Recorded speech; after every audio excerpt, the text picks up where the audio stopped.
আসেন আমি যে কথা বলছিলাম, আল্লাহ নবী নবী দয়াল নবী ওই যুবকটাকে জিজ্ঞাসা করলেন, বাবা কিয়ামত তো অবশ্যই একদিন হবে বাবা, কেন আল্লাহর কোরআন জানিয়ে দিয়েছে সূরা ওয়াকিয়ার মধ্যে, ইযা ওয়াকাতিল ওয়াকিয়া লাইসা লিওয়াকিয়াতিহা কাযিবা, কিয়ামত অবশ্যই হবে যার মধ্যে মিথ্যা বা ভুল নাই, অবশ্যই কিয়ামত হবে। তবে বাবা ছেলে তুমি কিয়ামতের জন্য কি করেছো বাবা? ওই ছেলেটা বলতে লাগলে, ফাকামাদাতুল কাসীর সালাতি ওয়া সিয়ামিন, ইয়া রাসূলুল্লাহ ইয়া হাবিবাল্লাহ, বেশি বেশি নামাজ রোজা করতে পারি না, ফরজের সুন্নতে মুআক্কাদা দুবো আছে, ইল্লা তবে আন্নু ইহুল্লাহ রাসূলুহু, আমার অন্তরে আমার কলবে আমার হৃদয়ে সব থেকে বেশি আল্লাহ নবীকে ভালোবাসি। নবী আমার কি উত্তর দিয়েছিলেন? আল মারউ মা মান হাব্বা। এ বাবা ছেলে রে, দুনিয়ায় যাকে ভালোবাসবি তার সঙ্গে তুই আখিরাতে আল্লাহ পাকের জান্নাতি হয়ে যাবি। আল্লাহ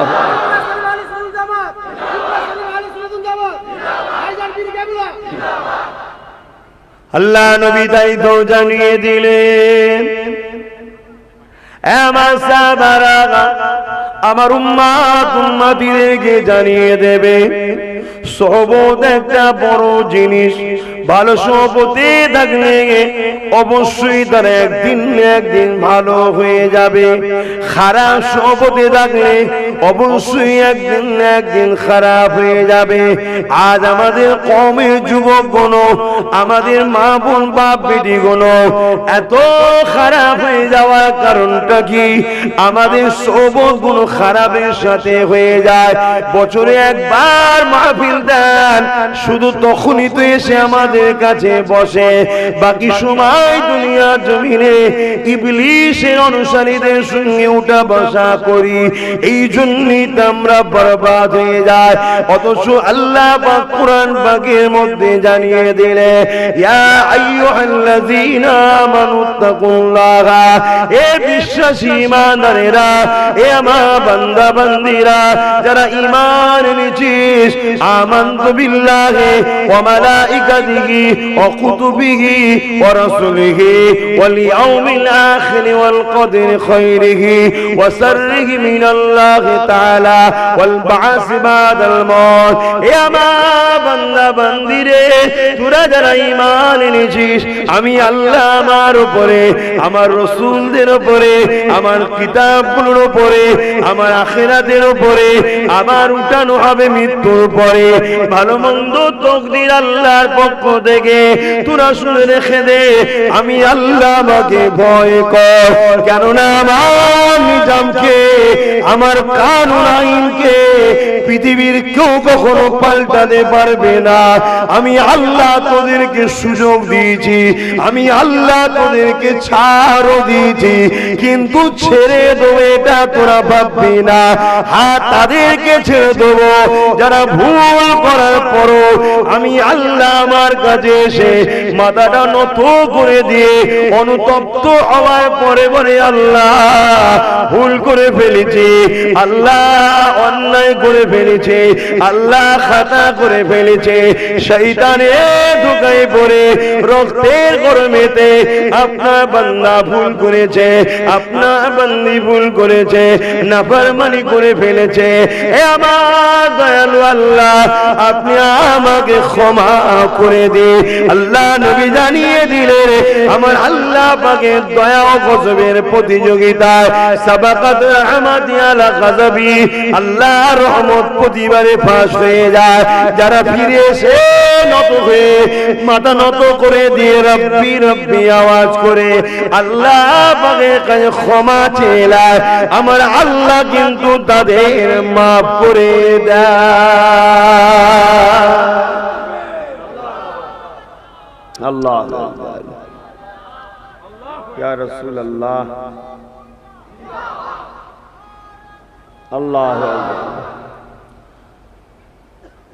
তাহলে আল্লাহর আইন কিন্তু পাল্টাবে না, কিন্তু কেউ যদি স্যালেন্ডার হয়ে যায়, নিঃশ্বাসটা ফুরোবার আগে যে খোদা আমি ভুল করে ফেলি, যে জন ছেলে টিভি দেখে ফেলেছি, গান শুনে ফেলেছি, মদ খেয়ে ফেলেছি, বা নোংরা অবৈধ সম্পর্ক করে ফেলেছি, ক্ষমা কিন্তু আছে যদি সে ক্ষমা চায়। আর যদি মাথা নত না করে মেজাজে থাকে, একটা নির্দিষ্ট দিন পর্যন্ত আল্লাহ কিচ্ছু বলবে না। একটা কথা প্রায় জায়গায় বলে থাকি, আপনাদেরকে বুঝাতে চাইছি। অনেক ছেলে মনে করে যে যখন হবে তখন দেখা যাবে, অনেকে ভাবে যখন হবে তখন, এখন ইয়ং বয়স, হালকা বয়স, একটু ফুর্তি আনন্দ করে নিবি না, যখন হবে তখন দেখা যাবে। আমার বোনেরা ভাইরা, এ নওজওয়ানেরা, কি দেখবে তোমরা গো শোনো, আসার ডেট আছে, যাবার কোনো ডেট নেই, নিঃশ্বাসের কোনো বিশ্বাস নেই।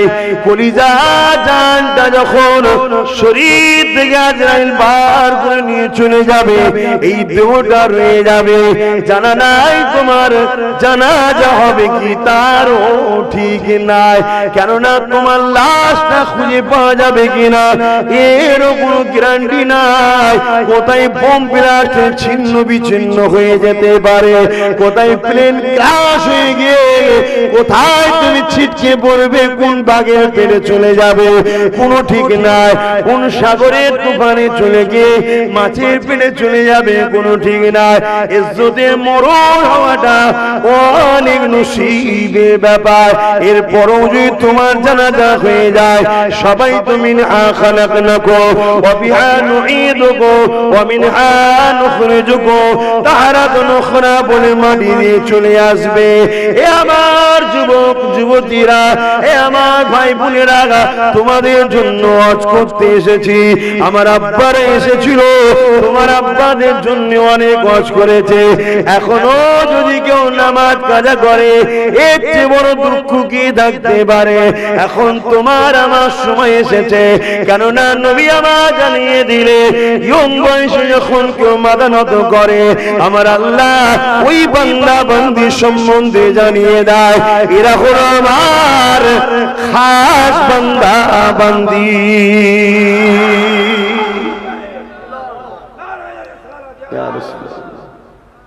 আহা, এই বয়সটা দিয়েছে কে? এইটাই তো আল্লাহকে ফিরিয়ে দিতে হবে। কি দেখবে? নিঃশ্বাস ফুরিয়ে গেলে কেউ আপন নয়।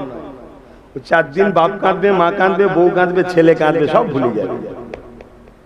এটা দুনিয়া, সত্য কথা, খারাপ না, এটা হবে। মানুষ এটা না করলে সংসারও তো করতে পারবে না। এটা দুনিয়াদারি ছাড়ো, শোনো কথা বলো। কেন শোনো, যদি এখন কারো দিলটা অনুতপ্ত হয়, এটা একটা নাজাতের ওসিলা। জোরে বলুন সুবহানাল্লাহ। যে বান্দা তো আমার নিজের ভুলটা বুঝেছে। আল্লাহ বা সর্বসময় চায় আমাদের হয় জান্নাতি গুণে দেবে। সর্বসময় আল্লাহ চায় আমাদেরকে জান্নাতি বানাতে, কিন্তু আমরা এখন খারাপ হয়ে গেলাম, সেই আল্লাহ থেকে কখন দূরে থাকবো এই চিন্তা করে বেড়ায়।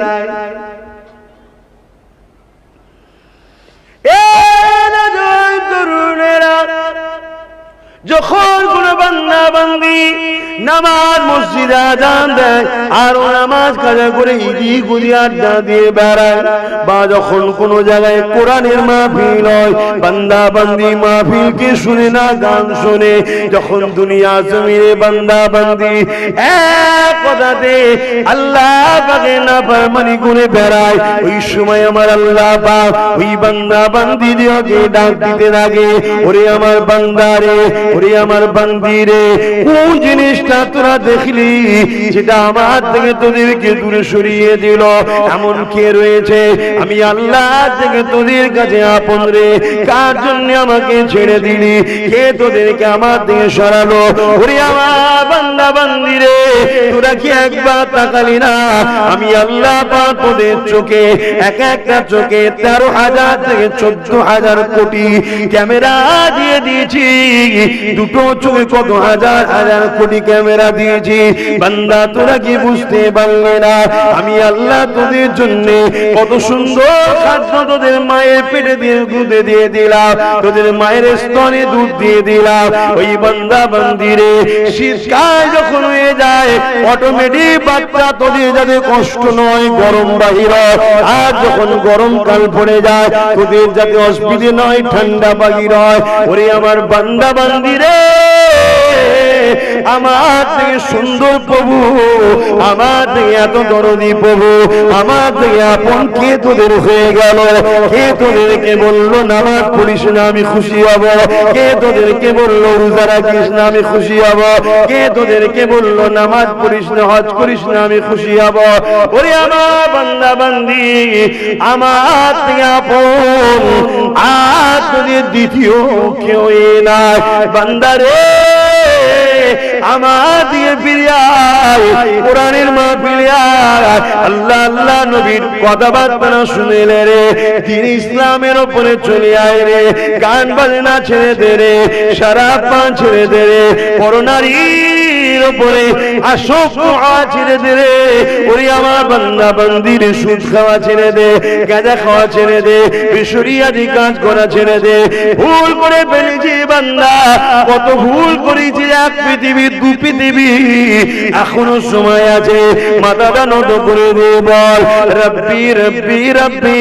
আল্লাহ আমার ভুল হয়ে গেছে, ভুল হয়ে গেছে, ভুল হয়ে গেছে।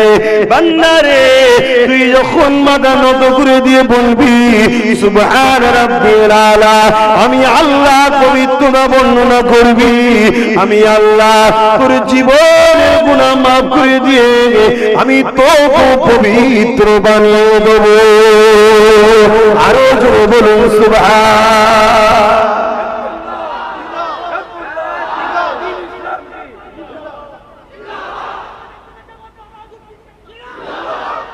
আল্লাহ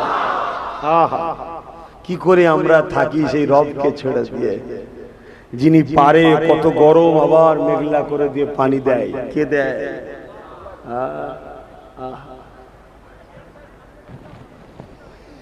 ভাবেরা নজওয়ানের আওয়াজ বুঝুন, ফিরে আসুন।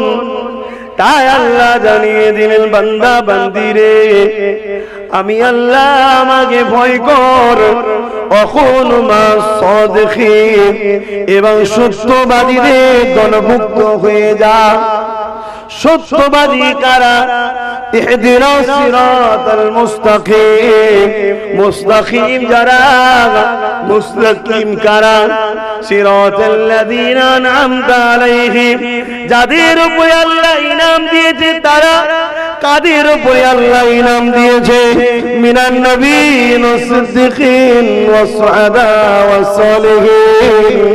এই চার শ্রেণী যাদেরকে আল্লাহ বলেছে আমার প্রিয় বন্ধুরা।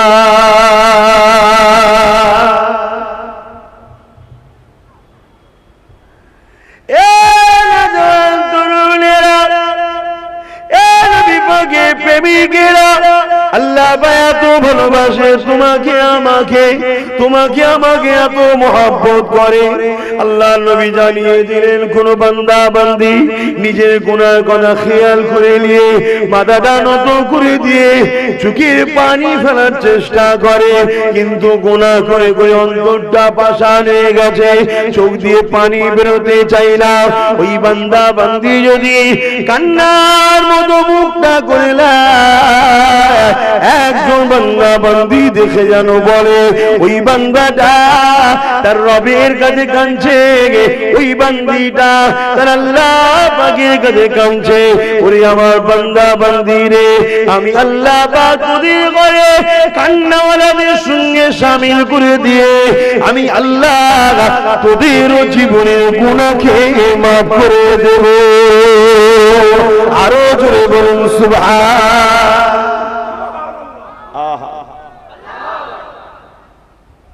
এরপরও যদি আমরা ফিরে না আসি আমার আল্লাহর কিচ্ছু হবে না, কপাল আমাদের ফেটে যাবে। কি গো যুবকরা, যখন হবে দেখা যাবে কি? হ্যাঁ, এরম মনে করো নাকি? আহা কি দেখবে, চুলের থেকে সরু, হীরের থেকে ধার, পুলসুরাত পার করে জান্নাতে যেতে হবে। আল্লাহ বলবে যাও ওই পুলটা পার করে জান্নাতে চলে যাও। চুলের থেকে সরু, হীরের থেকে ধার। গল্প বলছিনি আমি, নবী আমার দেখে এসেছে, সাহাবাদেরকে শুনিয়েছেন, হাদিস শরীফ হয়ে গেছে। অস্বীকারী কাফের হয়ে যাবে। চুলের থেকে সরু, আল্লাহর কুদরতি ক্ষমতা আছে না না? হীরের থেকেও ধার, তলায় জাহান্নামের আগুন দাউ দাউ করে জ্বলছে, পার হতে পারবে তো? আল্লাহ নবী বেবি ফাতেমাকে বলেছিলেন, এ ফাতেমা, ওই জায়গাতে আমি বসে বসে আল্লাহ পাকের দরবারে কাঁদতে থাকবো। ও আমার আল্লাহ পাক, আমার বান্দা আমার উম্মতি গুলো এই পুলটা কি করে পার হবে? আমি আমার বান্দা বান্দিরা উম্মতিরা যখন পার হতে থাকবে আমি দোয়া করতে থাকবো কি করে আমার উম্মতি গুলোকে ওই পুলটা পার করানো যায়। নবী আমার জানিয়ে দিয়েছেন ওই পুল পার হতে গেলে ঈমানের পাওয়া লাগবে। যা যত ঈমানের পাওয়া সে তত দ্রুত পার হয়ে যাবে। চোখের পালক ফেলতে দেরি আছে, ঈমানদারদের ওই পুলটা পার জান্নাতে যেতে দেরি না। ঈমানকে বাড়ান, ঈমান মজবুত করে। ঈমানটা কি জিনিস? ঈমান হলো সব কিছু থেকে আল্লাহ নবীকে রাসূল বলে চিনে, জানের থেকেও বেশি ভালোবেসে মেনে নেওয়া।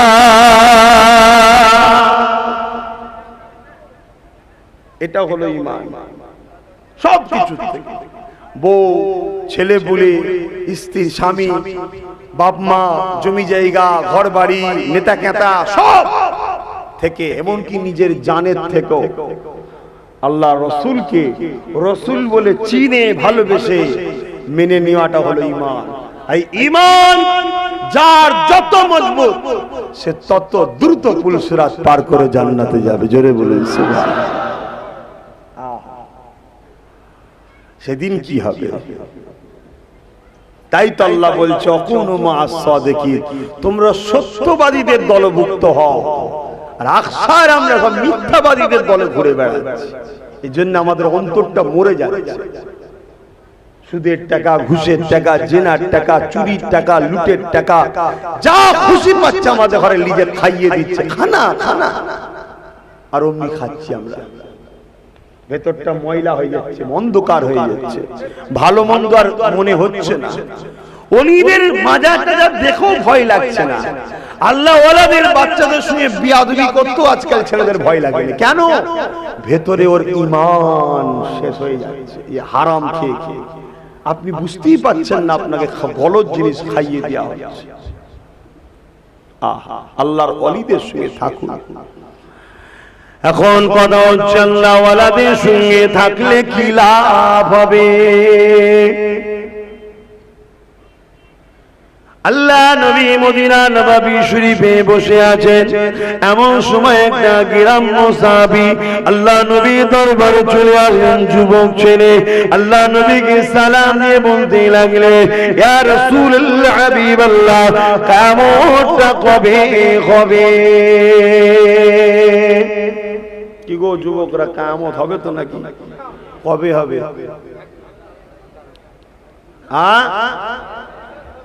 কবে যাবে? কবে হবে?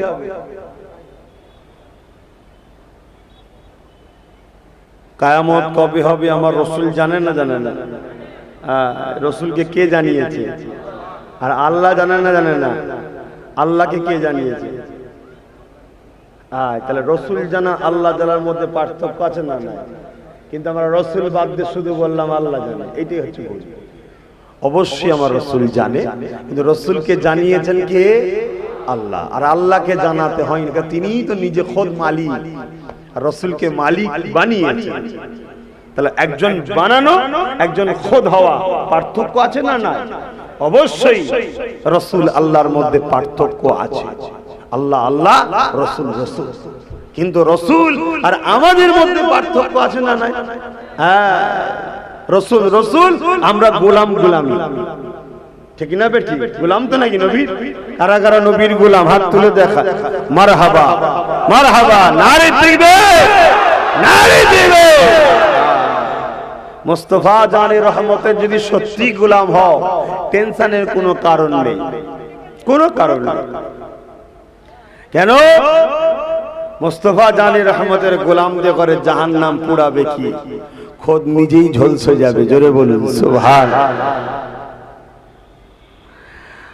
আসেন, আমি যে কথা বলছিলাম, আল্লাহ নবী, নবী দয়া নবী ওই যুবকটাকে জিজ্ঞাসা করলেন, বাবা কিয়ামত তো অবশ্যই একদিন না একদিন হবে বাবা, কেন? আল্লাহর কোরআন জানিয়ে দিয়েছে সূরা ওয়াকিয়ার মধ্যে, ইযা ওয়াকাতিল ওয়াকিয়া লাইসা লিওয়াকিয়াতিহা কাযিবা, কিয়ামত অবশ্যই হবে যার মধ্যে মিথ্যা বা ভুল নাই, অবশ্যই কিয়ামত হবে। তবে বাবা ছেলে, তুমি কিয়ামতের জন্য কি করেছো বাবা? ওই ছেলেটা বলতে লাগলে,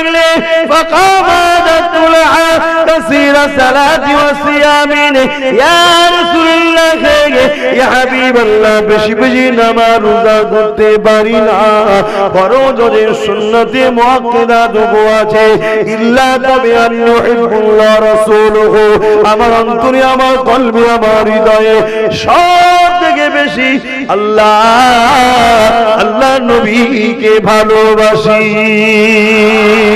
নবী আমার কি উত্তর দিয়েছিলেন? আল মারউ মা মান হাব্বা। এ বাবা ছেলে রে, দুনিয়ায় যা জীবন বাঁচবি, তার সঙ্গে তুই আখিরাতে আল্লাহ পাকের জান্নাতি হয়ে যাবি।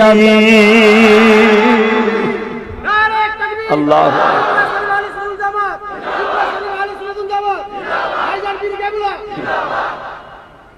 তাহলে বলুন, তাই আল্লাহ বলল, কুনু মাস সাদিকিন, সত্যবাদীদের সাথে থাকো। তোমরা থাকো সত্যবাদীদের সাথে। ওই জলসা হলে চয়েট না গেলে নয়, তাও ছিটে ফুটা কি যে কোনো ভিআইপি হয়ে গেছে ওখানে আসে নাকি? হ্যাঁ, চটে বসবো, ঘাসে বসবো, এই গরমে এত কষ্ট করব কি? হ্যাঁ, গরিবরাই তো আল্লাহকে ডাকে, বড় লোকদের আল্লাহ দরকার নাকি? সব পেয়ে গেছে। হ্যাঁ, আল্লাহর কাছে দোয়া করতে হবে, আল্লাহ আপনি আমায় ধনী করুন, কিন্তু উসমান গনির মতো করুন। জোরে বলুন সুবহানাল্লাহ। হ্যাঁ, ধনী ফেরাউনের মতো করবেন না আল্লাহ, আমি ওই ধনী হতে চাই না, তাহলে সব বরবাদ হয়ে যাবে। যদি করে উসমান গনির মতো করুন, কথা বুঝে আসছে? আর যদি আপনি আমায় গরিবই করেন, আয় আল্লাহ হযরতে মাওলা আলীর মতো করুন। জোরে বলুন সুবহানাল্লাহ। জানি মাওলা আলীর মতো করুন মানে ওনার জন্য ফলোয়ার্স হয়, ওনাকে অনুসরণ করে চলি, এরকম গরিব যেন হয়। আহ, মাওলা আলী সংসার কেমন ছিল? কেমন ছিল? কয়েকদিন খাওয়া হয়নি হযরত আলী কারামাল্লাহু ওয়াজহু। আর ফাতেমা হুজুরকে বলছে, ফাতেমা আমি একটু তোমার আব্বাজানের কাছে যাচ্ছি। অনেকে উপঢৌকন দেয়, নজরানা দেয়, নজরানা পর্যন্ত নাকি, যেটা খুশি করে দেওয়া হয়, চাওয়াটা নজরানা নয়। চাওয়াটা দুটো জিনিস হয়, একটা পারিশ্রম করেছে, চেয়েছে তার পারিশ্রমিক, আর আরেকজন দরজার গোড়ায় এসে বা কোনো জায়গায় বলল কিছু দাও না গো, এটা হচ্ছে ভিক্ষা। এই ভিক্ষা ইসলামে অপছন্দ করে, কথা বুঝে আসছে? আর খেটেছে, পাশ শুয়েছে, যে প্যান্ডেল করেছে, মাইক গলা মাইক লাগিয়েছে, অনেক কিছু খাটনি আছে, সেই খাটনিতে সে যদি বলে আমাকে এই পারিশ্রমিকটা দিতে হবে, আমি তোমার ওখানে যে খাটবো, এই পারিশ্রমিকটাকে ধার্য বলা হয়। কথা বুঝে আসছে? মেহনতের যদি নিয়ে হয়। আর নাজরানা হলো খুশি করে উপঢৌকন দিয়া, বাপকেও দেওয়া যায়, মাকেও দেওয়া যায়, বন্ধুকেও দেওয়া যায়, পীরকে দেওয়া যায়, মুর্শিদকে দেওয়া যায়, ইমামকে দেওয়া যায়, আল্লাহ ওয়ালাদেরকে দেওয়া যায়।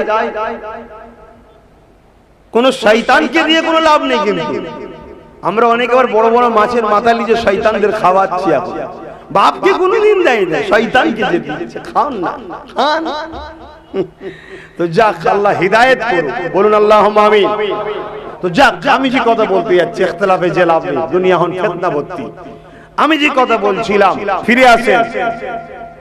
হযরতে আলী হুজুর রাসূলের দরবারে গেলেন। যাবার পরে বসে আছে দীর্ঘক্ষণ। অনেক নজরানা এলো, কিন্তু হযরতে আলী পেল না। তাই মনটা খারাপ করে ঘরে ফিরে আসে। দরজার গোড়ায় এসে দরজা টুকেছে, সালাম দিয়েছে হযরতে খাতুনে জান্নাতকে। খাতুনে জান্নাত দরজা সালামের জবাব দিয়ে দেখছে, দরজা খোলার আগে সাইড দিয়ে দেখছে আমার স্বামীর মন মিজাজটা কি আছে। কয়েকদিন দেখছে মনটা মরা।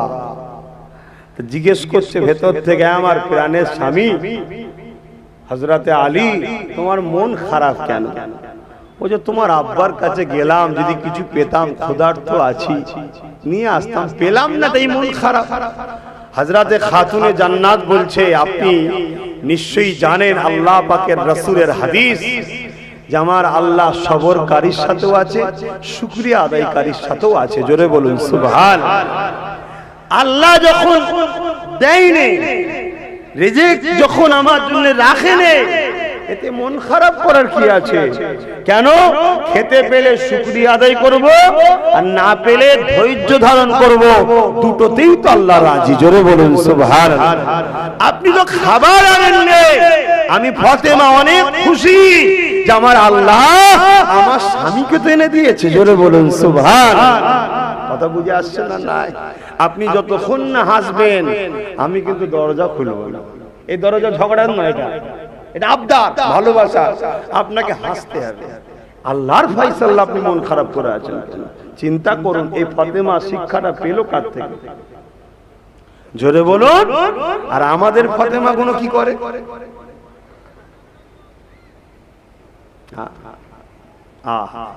যদি একটু খারাপ কাপড় হয়েছে তো গেল, ঈদও গেল, সব গেল। খবরদার এগুলো করবেন না। এটা গেল হযরতে আলী হুজুরের কথা। আর একটা কথা শুনেন, হযরতে আলী একদিন দরবারে বসেছিল। আম্মা হযরতে আলী ঘরে আসলেন, হযরতে ফাতেমাকে বলতে লাগলেন, ও হযরতে ফাতেমা, আপনার আব্বার কাছে দুটো বকরি নজরানা দিয়েছে। বকরি বোঝেন খাসি। এক ধনী সাহাবী দুটো বকরি খাসি নজরানা দিয়েছে। ও হযরতে ফাতেমা, জান না, কয়েকদিন তো ক্ষুধার্ত আছি, যে একটা কমসে কম যদি নিয়ে আসেন আমাদের, তাহলে কয়েকদিন খাওয়া তো হবে। ক্ষুধার জ্বালা সহ্য করা যাচ্ছে না।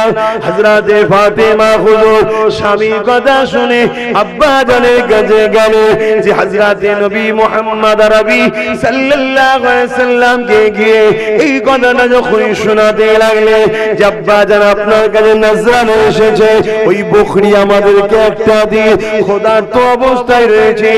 আল্লাহ নবী বলেছিলেন, এ ফাতেমা রে, একটা বকরি কি দুটো বকরি নেবে না, এমন একটা দোয়া শিখাবো যে দোয়াতে তুমি আল্লাহর আরো কাছের হয়ে যাবে।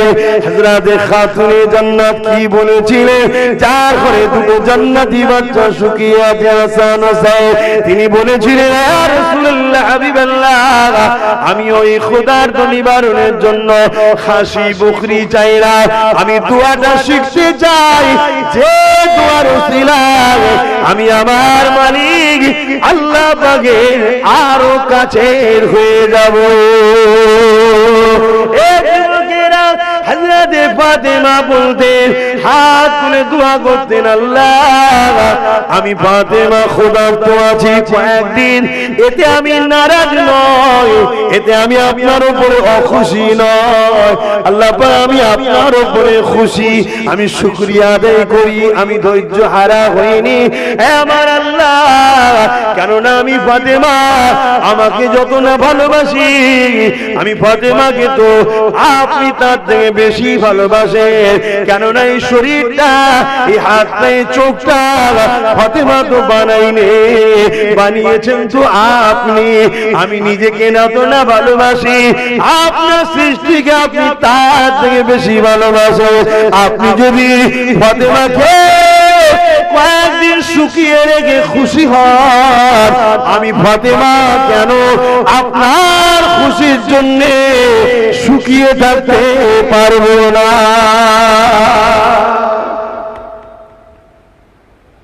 আজ আমাদের কি হচ্ছে, 100-র মধ্যে 90টা বাড়িতে বন্ধন লোন ঢুকে গেছে। কি গো, ঢুকেছে না ঢোকে? এটা হালাল না হারাম? শুধু হারাম। সুদ খাওয়া কি শুধু হারাম? সুদ খেলে 70 ধরনের পাপ হয়।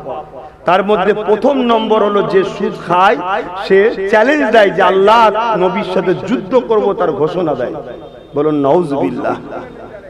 সুদরে যা, সুদরে যা, নিঃশ্বাসের কোনো বিশ্বাস নেই। তাই এরা প্ল্যান করে আমাদের ঘরে হারাম খাওয়াচ্ছে আর অলিদের থেকে সরাচ্ছে, অলিদের থেকে সরাচ্ছে। একদল অলি বেরিয়ে, একদল বক্তা বেরিয়েছে, আবার পীর অলিদের ঘরে দিন রাত গাল দেয়। এ আছে না নাই? ইয়াবার দিয়ে বেরিয়েছে আর এক শয়তানরা, সব শয়তানের চালা। উদ্দেশ্য কি? কেন? আল্লাহ রসুল বলেছেন 3 জায়গায় মানুষ পরিবর্তন হয়। প্রথম নম্বর হলো বাপের রক্ত, দ্বিতীয় নম্বর মায়ের রেহেম, শেষ হচ্ছে আল্লাহর ওলির দরবার। জোরে বলুন সুবহানাল্লাহ। তাই প্ল্যান চলছে। আমার ওয়াজে আপনাদের অসুবিধা হচ্ছে? আহা, আল্লাহ নবী যখন ওই ছেলেটা বললেন, হুজুর আমি আপনাকে আল্লাহকে ভালোবাসি, নবী আমার জানালেন যে যাকে ভালোবাসবে তার সঙ্গে আল্লাহ পাকে জান্নাতি হয়ে যাবে। এই যুবকেরা, আমারা বোনেরা, দুদিনের ময়া জালে জড়িয়ে গিয়ে হারাম খেয়ে ফেলবেন না। কাপড়টা যদি হারামের টাকায় হয়, খুলে ফেলে কাঁদলে মা পাল্লা করে দিতেও পারে।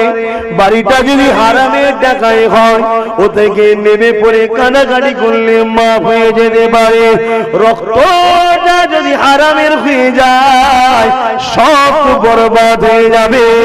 তাই বলবো, বন্ধু হোক আর আপন হোক আর আত্মীয় হোক, যেখানে সেখানে খাওয়াটা বন্ধ করুন, জবান হিফাজত করুন, বুঝে বুঝে একটু খান।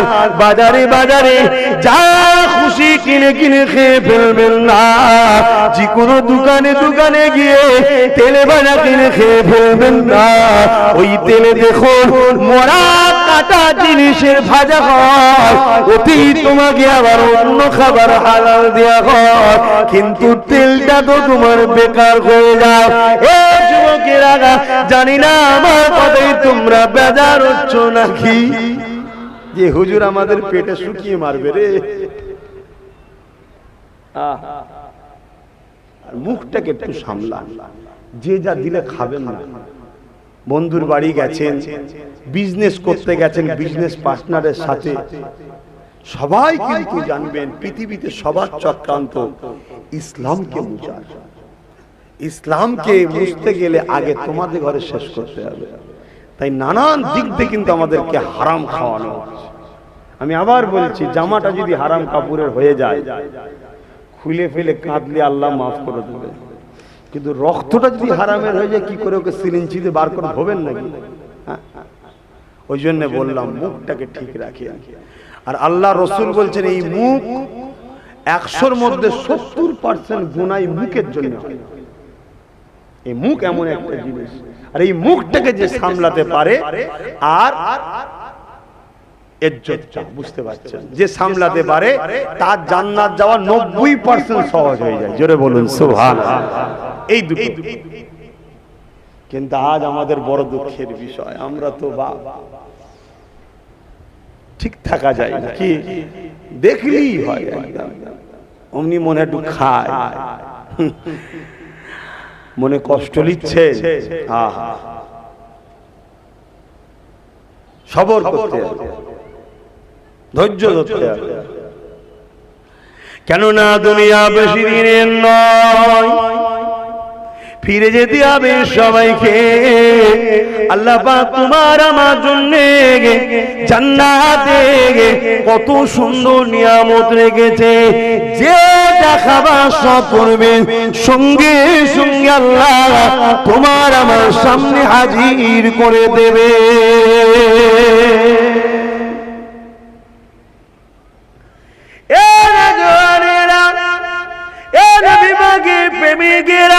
তাই আল্লাহ বললেন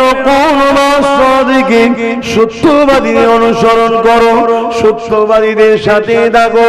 সত্যবাদীদের সাথে থাকলে কি হবে? আপনি যদি শরাব পান করে থাকেন আস্তে আস্তে ছেড়ে যাবে। আপনি যদি ভুল কাজ করেও থাকেন আস্তে আস্তে ছেড়ে যাবে। আপনি যদি সুদ খেয়ে থাকেন আস্তে আস্তে ছেড়ে যাবে। আপনি যদি হারাম বিজনেস করে থাকেন আস্তে আস্তে ছেড়ে যাবে। কেননা সত্যবাদীরা আপনাদের ঘরে বারবার আল্লাহ পাকের কথা শোনাবে, হারাম খাওয়া থেকে দূরে থাকার কথা বলবে, নায়ের কথা বলবে। এই জন্যই আল্লাহ পাক বললেন অকুল মা সাদিকিন, সত্যবাদীর অনুসরণ করো। এই যুবকেরা, তরুণীরা, প্রেমিকেরা এই দুনিয়ার জমিনের ইতিহাস শুনে দেখেন। হযরত হাবিবে আজমি বলে একটা যুবক ছিল, সবাই আপনারা জানেন, সে কিনা সুদের ব্যবসা করত। এমন সময়তে একদিন তার মহাজনের কাছে গিয়ে সুদের টাকা নিবার জন্য গেল। মহাজন বাড়িতে ছিল না, এমন করে বাড়িওয়ালি একটা খাসির মাথা কাটা ছিল, সেইটাকে নিয়ে কেমন করে রান্না করার জন্য তৈরি করতেছিল। হাবিবে আজমি বলেছিল, এ বাড়িওয়ালি রে, তোমার স্বামী আমার থেকে টাকা নিয়েছে, তার সুদটা দাও। সে বলল বাড়িওয়ালা নাই।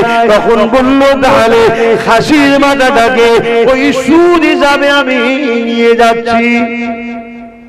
আমাদের কিছু কমের ছেলেরাও আজকাল শুরু করেছিলাম টাকা খাটানো।